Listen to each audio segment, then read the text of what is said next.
So, if you're a runner with flat feet, I bet you've heard it all, right?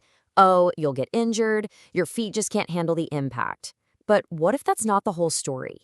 Today, we're going to dig into whether you can actually run long distances with flat feet, and trust me, the answer is probably not what you think. Okay, let's just tackle the big question head on. Can flat feet and long distance running really go together?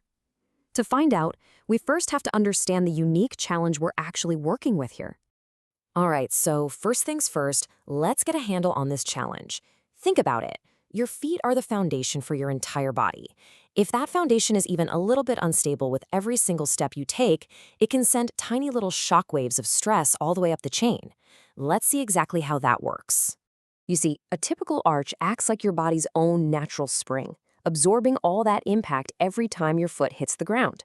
But with a flat foot, that spring is kind of compressed, which means a lot less cushioning. Because of that, the foot often rolls too far inward. You'll hear this called overpronation.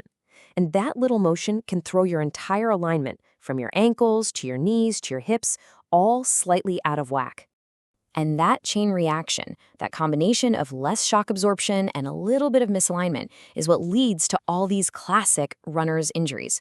We're talking plantar fasciitis, those awful shin splints, and yeah, even that nagging knee and hip pain can often be traced right back to how your foot is hitting the pavement thousands and thousands of times on every run. Okay, so that's the challenge. It sounds a little scary, I know, but here's the really good news. It's totally manageable. This isn't about giving up on running at all. It's just about being prepared. And to do that, you need to build your own personal running toolkit. Your toolkit is built on three super important pillars. First up, having the right gear. Second, conditioning your body to be stronger and more resilient from the inside out. And third, adopting a smart running technique. If you can get these three things right, you are building a seriously powerful strategy for success. Let's start with gear. Think of your running shoes as your absolute first line of defense.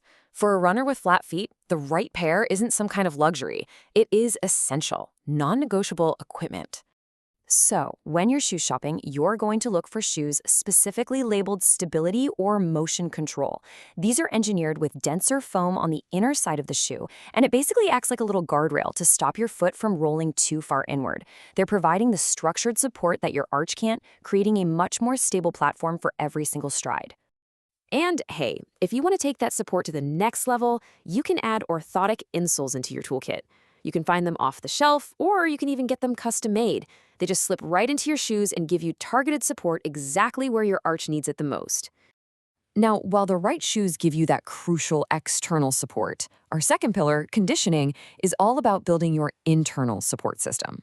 By strengthening the muscles in and around your feet, you start to create your very own natural stability. It's pretty cool. And you don't need a fancy gym for this.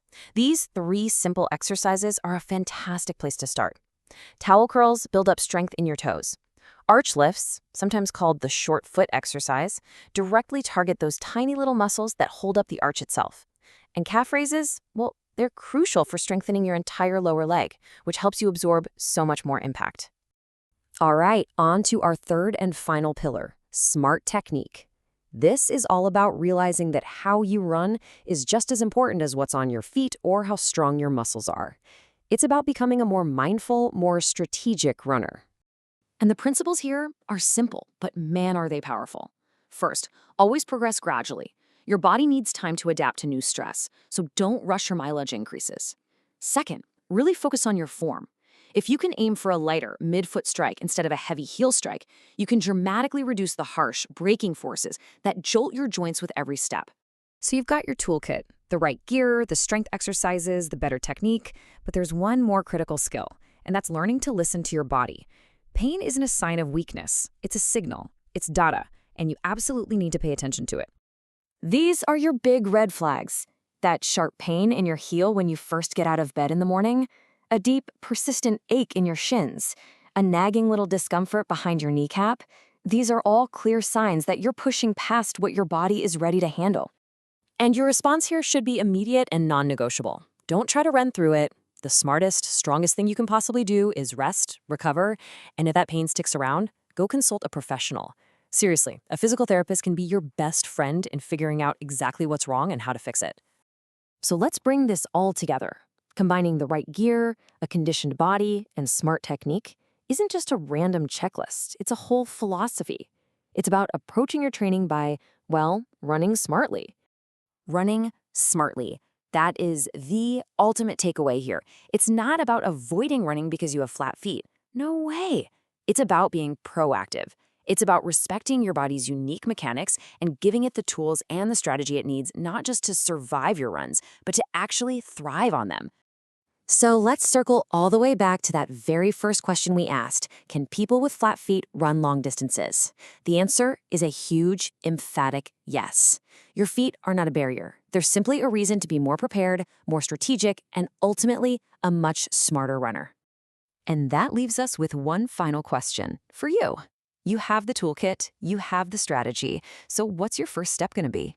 Will it be hunting down that perfect pair of stability shoes, starting those foot exercises tonight, or maybe just tweaking your training plan for next week? The path to a stronger stride, it starts right now.